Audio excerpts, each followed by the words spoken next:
మహాగణాధిపతే నమః. సదాశివసమారంభాం శంకరాచార్యమధ్యమాం అస్మదాచార్యపర్యంతాం వందే గురుపరంపరాం. శ్రీమాత్రే నమః. ప్రేక్షకులందరికీ స్వాగతం. మనం సాధారణంగా వింటూ ఉంటాం, అంటే మా దగ్గరికి వచ్చేవాళ్ళు ఎక్కువగా చెప్పే విషయాన్ని నేను చెప్తున్నా. ఏమంటే మా దగ్గర జాతకాలు లేవు, కానీ మాకు చిన్నప్పుడు మా పెద్దవాళ్ళు పేరు పెట్టారు. ఆ పేరు పెట్టిన దాని ప్రకారం రాసి తెలుసండి అంటారు. అంటే వాళ్ళకి వ్యక్తిగత జాతకాలకు సంబంధించిన డీటెయిల్స్ అనేవి తెలియదు. వాళ్ళంతా కూడా వాళ్ళకి తెలిసిన రాశి మీద లేదా నామనక్షత్రం మీద ఆధారపడి వాళ్ళ కార్యక్రమాలన్నీ కూడా వాళ్ళు కానిచ్చుకుంటూ ఉంటారు, వాళ్ళ శుభ కార్యక్రమాలన్నీ. అయితే ఒక్కోసారి ఏమవుతుందంటే వాళ్ళకి ఇటువంటి నిజంగా మొన్న ఈ మధ్యన కూడా ఒకళ్ళు ఫోన్ చేసి అదే చెప్పారు, ఏమంటే మాకు జన్మజాతకం తెలీదు కానీ రాశి తెలుసు, కానీ చూస్తే మాకు సరిగ్గా ఉండడం లేదు గోచారం, ఏం చేయాలో అర్థం కావడం లేదు. అయితే ఇక్కడ జాతకం తెలిసినా తెలియకపోయినా, జన్మజాతకం వ్యక్తిగత జాతకం తెలిసినా తెలియకపోయినా కూడా వీళ్ళకి ఏదో ఒక రాశి ఉంటుందిగా. వీళ్ళ పుట్టిన సమయానికి అక్కడ దగ్గరలోని పంతులు గారు పలానా రాశి అని చెప్తారు, లేదా ఆ నక్షత్రానికి అనుసరించి నామాన్ని ఇవ్వడం అనేది, అంటే నామకరణం చేయడం అనేది జరుగుతుంది. కాబట్టి దాన్ని ఏదైతే మనం పిలువబడే వ్యవహారిక నామం ఉందో ఆ వ్యవహారిక నామాన్ని అనుసరించి తగిన నక్షత్రాన్ని తగిన రాశిని కూడా చూసుకుంటూ ఉంటారు. అయితే ఇలాంటి వాళ్ళకి ఇప్పుడు నేను చెప్పే రెమెడీ అనేది బాగా ఉపయోగపడుతుంది రాసుల వాళ్ళకి. ఎందుకంటే వ్యక్తిగత జాతకం తెలియని వాళ్ళకి జన్మ రాశి ఏదైతే ఉందో ఆ రాశి తెలిస్తే తద్వారా మనం పరిహారాలు చేసుకోవడం ద్వారా మనకి ప్రతికూల ఫలితాలు తగ్గి అనుకూలమైన ఫలితాలు పొందడం అనేది జరుగుతుంది. కాబట్టి ఇప్పుడు మనం అసలు ఒక్కొక్క రాశి గురించి మనం తెలుసుకుందాం. ఈ 12 రాసుల వాళ్ళు అసలు చేయదగిన రెమెడీస్ ఏమిటి, వీళ్ళు అంటే ఎవరైనా చేయగలే రెమెడీస్ ఇవి. కాబట్టి అవి ఏమిటి అనేది మనం ఇప్పుడు తెలుసుకుందాం. సింహరాశికి రాసాధిపతి వచ్చి రవి. అయితే సింహరాశిలోకి మఖ 1, 2, 3, 4 పాదాలు, పుబ్బ 1, 2, 3, 4 పాదాలు, ఉత్తర 1వ పాదము సింహరాశిలోకి వస్తాయి. సింహరాశి వారికి కానీ చూసుకున్నప్పుడు ఇక్కడ వీళ్ళకి రాగితో ఎక్కువ సంబంధం ఉన్నవి వీళ్ళు చూసుకోవాలంటే రాగి చెంబులో నీళ్లు కానీ, రాగి దాంతో నీళ్లు ఎక్కువగా తాగడం, లేదా రాగికి సంబంధించిన వస్తువులు ఎవరికైనా దానం చేయడం. రాగి నాణాలు ఉంటాయి కదా, ఆ రాగి నాణాలు మీరు బయటికి వెళ్ళేటప్పుడు వెళ్ళే పర్సుల్లో కానీ హ్యాండ్ బ్యాగుల్లో కానీ వాటిని పెట్టుకుని వెళ్ళడం. ఎర్రటి పూలని తీసుకుని వాటిలో ఒక రాగి చెంబులో నీటి పోసి ఆ నీటిని సూర్యభగవానుడికి అర్ఘ్యంగా ఇవ్వడం, ఇలాంటివి చేయడం. అలాగే ముఖ్యంగా ఇక్కడ ఆవుకి ఎక్కువగా ఆహారాన్ని పెడుతూ ఉండడం.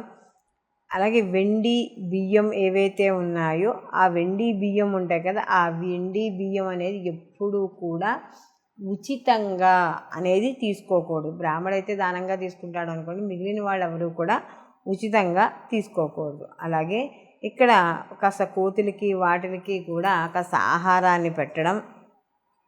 ఏదైనా ఒక పనిని ప్రారంభించేటప్పుడు కానీ చెందేటప్పుడు కానీ ఒక రాగి చెంబుని తీసుకుని రాగి చెంబులో కాస్త పసుపు కుంకుమ కాస్త ఎర్రటి పుష్పాలు వేసి అక్కడ మీకు ఏదైతే కోరిక ఉందో ఆ కోరికను తలుచుకుని అక్కడ సూర్యభగవానుడికి ఎదురుండా నిలబడి సూర్య నమస్కారాలకు సంబంధించిన 12 నామాలు ఉంటాయి కదా, ఆ 12 నామాలు కూడా చదువుతూ ఇక్కడ సూర్యుడికి అర్ఘ్యం ఇవ్వడం ద్వారా కొంత మానసిక శక్తి, దృఢత్వము, శారీరక దృఢత్వము, అంటే స్థిర బుద్ధి ఇలాంటివన్నీ కూడా ఏర్పడే అవకాశం అనేది ఎక్కువగా కనబడుతోంది. అలాగే ఇక్కడ ముఖ్యంగా ఈ సింహరాశి వాళ్ళు ఎక్కువగా మీరు తీర్థయాత్రలకు వెళ్ళినా లేకపోతే ఇంట్లోనే ఉన్నా, మీ గ్రామాల్లోనే ఉన్నా, ఎక్కడున్నా కూడా ఎవరైతే భగవంతుడికి సేవ చేయాలనుకుంటున్న వేరే చోట్ల నుంచి వేరే ప్రదేశాల నుంచి వస్తున్నారో, చూడండి కొంతమంది ఉపన్యాసాలని వాళ్ళతో పాటు ఇంకో 4, 5 అని,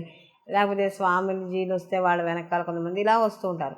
డైరెక్ట్గా వాళ్ళకే మనం సహాయం చేయగల ఈ భగవంతుడి యొక్క ప్రవచనాలకు కానీ భగవంతుడికి సంబంధించిన దాని గురించి ఎవరైనా చెప్పాలి అని అనుకుని వస్తుంటే అలాంటి వాళ్ళకి సహాయం చేసినా కూడా మీకు అనుకూలమైన ఫలితాలు గోచరించడం అనేది జరుగుతుంది. అలాగే గుళ్ళో కొబ్బరికాయలు లేదా బాదం కాయలు కూడా ఇక్కడ దానం ఇవ్వడం లేదా ఆ గుళ్ళో వాడుకోమని ఇవ్వడం ఇలాంటివి ఇచ్చినా కూడా శుభ పరిణామాలు ఎక్కువగా కనబడుతూ ఉంటాయి. అలాగే ఇక్కడ ఆదివారాల నియమాలు పాటించడం, ముఖ్యంగా మధుమాంసాలు అనేవి ఎక్కువగా కూడా కాదు, అసలు మధుమాంసాలు అనేవి స్వీకరించడం కూడా ఇక్కడ మంచిది కాదు అని చెప్పి ఇక్కడ మనకి శాస్త్రం అనేది చెప్తోంది. అలాగే ఇక్కడ ఏదైనా చపాతీలు ఉంటే ఆ చపాతీలు అన్నీ కూడా మనకి రాగి గిన్నెలో పెట్టి ఎవరికైనా పొద్దున్నే ఇవ్వడం ద్వారా కూడా కొంత అనుకూలమైన ఫలితాలు గోచరించడం అనేది జరుగుతుంది. మొత్తం మీద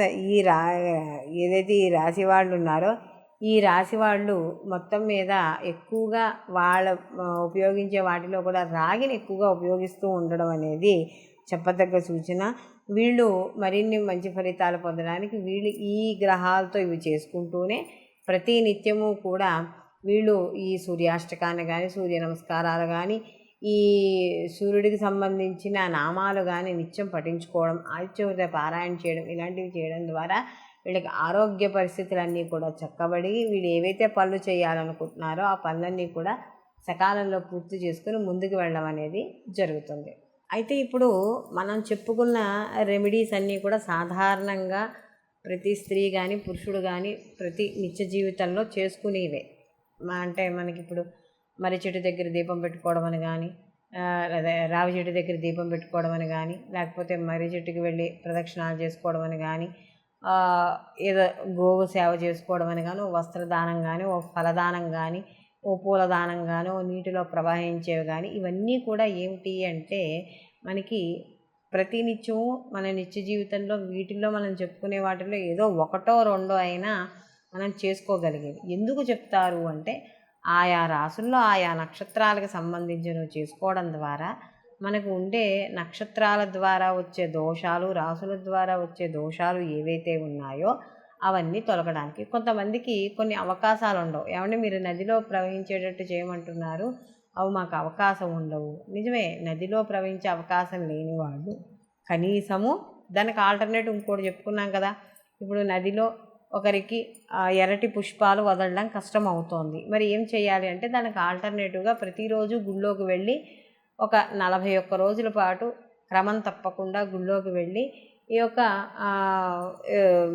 మనకి నచ్చిన దేవాలయంలోకి ఎక్కడికైనా వెళ్ళి శివాలయమో విష్ణువాలయమో సుబ్రహ్మణ్య ఆలయమో వెళ్ళి అక్కడికి వెళ్ళి ప్రదక్షిణాలు చేసుకోవడం, ఇలా చేయడం ద్వారా కొంత ప్రతికూల ఫలితాలు తగ్గుతాయి. అలాగే మనం చెప్పుకున్న వాటిల్లో కూడా ప్రతి రాశికి కూడా చాలా మటుకి రెమెడీస్ ఉన్నాయి కాబట్టి వాటిల్లో ఏదో ఒక దాన్ని 41 రోజుల పాటు క్రమం తప్పకుండా పాటించడం ద్వారా తప్పకుండా మార్పు కలుగుతుంది. మేము బయటికి వెళ్ళలేమో అనుకున్న వాళ్ళకు కూడా ఆల్రెడీ మనం ఏ స్తోత్రాలు చదువుకోవాలో కూడా చెప్పడం అయింది కాబట్టి కనీసం ప్రతిరోజు ఆ స్తోత్రాలనైనా సరే కూడా ఒక సమయ పాలన పెట్టుకుని, అంటే ప్రతిరోజు ఈ టైంకి స్టార్ట్ చేస్తాను, 8ంటికి మొదలు పెడతాను అంటే మీరు చదవదలుచుకున్న 41 రోజులు కూడా ఆ యొక్క 8ంటికే మొదలుపెట్టేటట్టుగా చూసుకుని అలా సమయపాలన చూసుకుంటూ నిర్దిష్టమైన సమయాన్ని ఎంచుకుని చేయడం ద్వారా ఫలితాలు అనేవి మనకి చాలా అనుకూలంగా రావడం అనేది జరుగుతుంది.